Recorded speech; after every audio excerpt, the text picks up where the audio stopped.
Hey guys, just wanted to give you a quick update on what's going on in the shack. Haven't really done a lot on top yet, but I've made pretty darn good progress here recently. Just to give you a quick update, all of this where that piece of track is laying there, every bit of that area, a lot of this area here, and even over here, and as far as all this wood here, everything was covered up in tools. You know, I was working on stripping the porch down and redoing it last week, and anything and everything I was using, you know, I'd bring it in here and kind of just set it down, and I mean, it was a huge mess.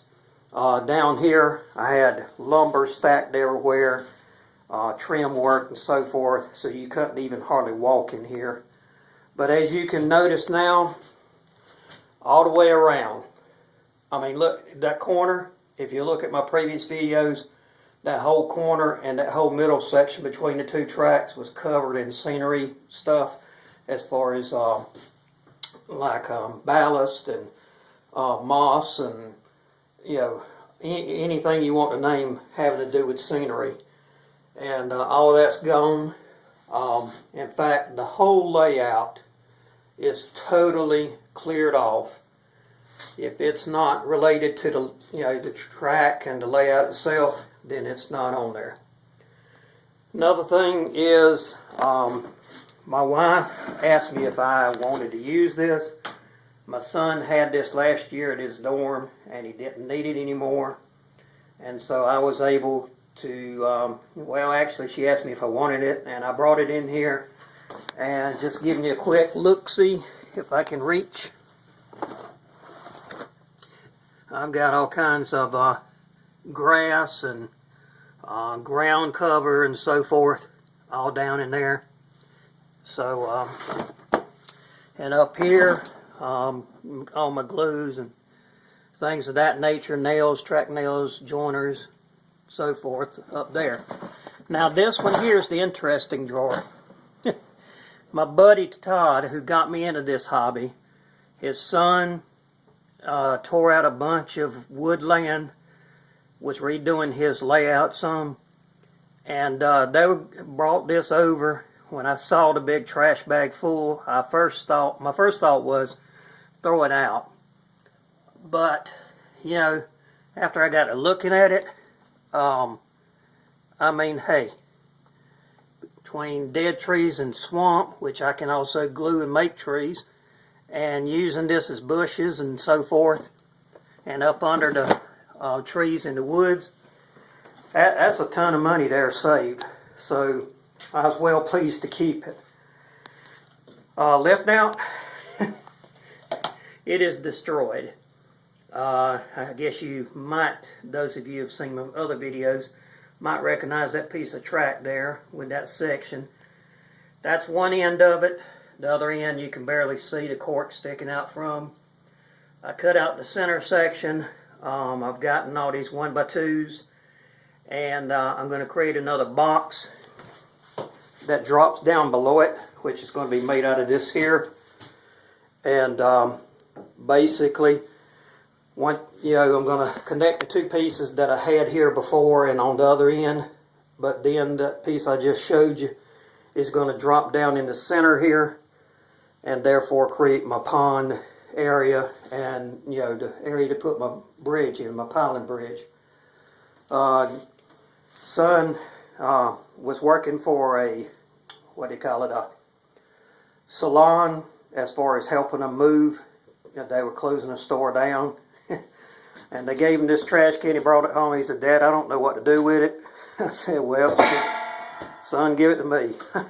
So I brought it out here in the shack, and it's going to work out quick. The reason why I'm so quick in saying everything, I tried to make this video before, wound up over 20 minutes, and of course YouTube wouldn't take it, and I had nowhere to break it down.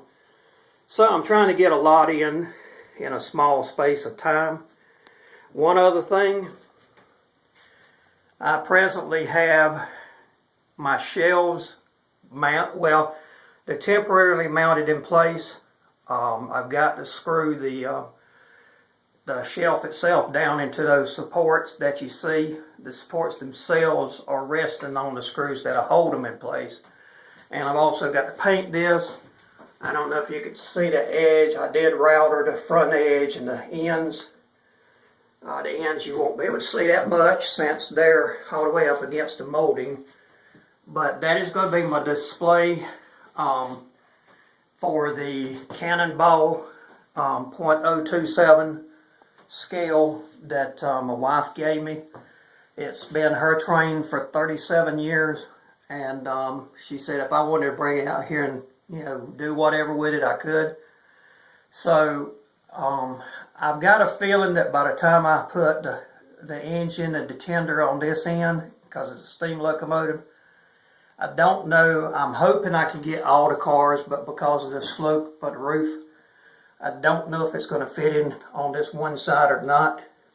If it does, then I will come over here to this side, and I've got a Campbell soup train that Todd, the same guy that gave me that scenery, gave me also, and I will put it on display over there in this HO scale. If not, I mean, if it won't fit on one shelf, then I'll break it down and possibly have all the cars over here on this end, and then have the steam locomotive and tender on the other end. As you can see, the flooring is completely cleared out. I mean, I'm set. I'm ready to go. So hopefully this weekend I'm going to come out here and paint these shelves, get everything in order with that. Hopefully get it dry enough to where I can put the track down and then put the trains up there. And maybe try to get, to doing some scenery. So that's pretty much about it, guys. Not a real lot, I've progressed as far as the actual track itself, the layout, but it's getting there. I'm one of these types, I see some of your videos and you've got stuff all over it, all over your layouts, and I'm not, hey, don't get me wrong, I'm not saying that that's wrong. Like Tom McEwen has said many a times in his video, and I know a number of others, hey, it's your layout. Do what you want with it. But I'm this fanatical type person that I've just got to have things cleared out, clean, whatever. And it bugs the crap out of me, pardon the expression, but I would probably have more done if I wasn't like that. But I guess when you wind up where you do, as far as coming up the way I did, and all the structure that was in my life, you kind of regimented to a certain way and keeping things in a certain way, and after so many years, especially 28 years thereabouts, 24, it's kind of hard to break. So therefore, that's how it is. But let me a quick thing here. I notice I'm up to 8 minutes now, but this area here is going to be my Yam City Oil Company. This track's going to bring in the tanker cars and do the unloading here. Don't know where the roadway and all is going yet, but I imagine this bigger area will be where the tanks are. And I hope that ain't as white as it looks on the screen here. Over here, I've got to buy that Woodland Scenics lumber mill. I forgot what it's called, but I've got to get it so I can get it built and spaced out here, because I have no clue. With that back track back there, I don't have a lot of spacing, and I'm afraid I'm going to run into some issues as far as where to place everything. This back track I want to hide anyway, so it may come to where I may gut out the backside of certain buildings on the lumber mill and let the track run through it, but hide the fact that it is there by the train. It's coming from a location you can't see, and I can do more with the lumber mill itself as far as space-wise, but we'll just have to see. But this track here, that's going to be where my pulpwood cars come in. There will be somewhere along in here a pulpwood loader. No, excuse me, not pulpwood. Sawdust. The sawdust cars will come in here, and that'll be where my sawdust loader is and all.